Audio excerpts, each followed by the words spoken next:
Napapansin niyo ba na ang daming taong nagsisimba at nagpapalagay ng abo sa ngayong araw na ito? Ito ang mga eksena sa lahat ng parokya, sapagkat sinisimulan natin sa araw na ito ang Lenten season sa pamamagitan ng Ash Wednesday.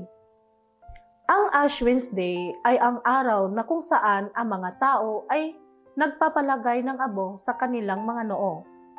Ang mga abo ay nanggaling sa mga lumang palaspas na binasbasa noong nakaraang Palm Sunday.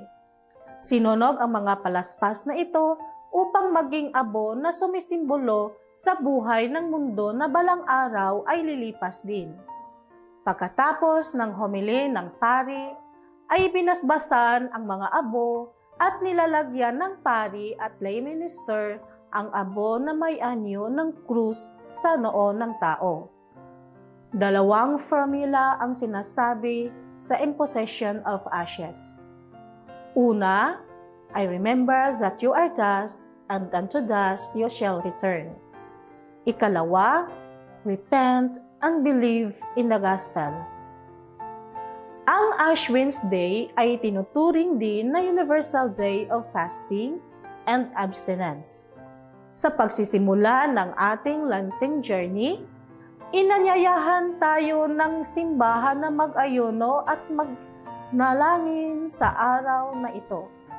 Pinapaalalahanan tayo ni Jesus sa Ebanghelyo ngayon na sa paggawa natin ng fasting, prayer, and almsgiving, mahalaga ay mayroon tayong pure intention at sincere disposition na hindi magmamataas at nagmamayabang ng ating pagiging mga matuwid na Kristiyano.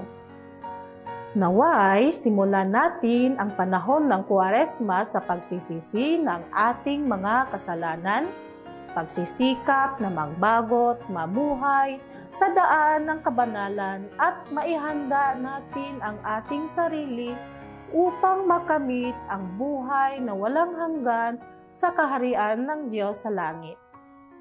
May we all have a blessed Ash Wednesday.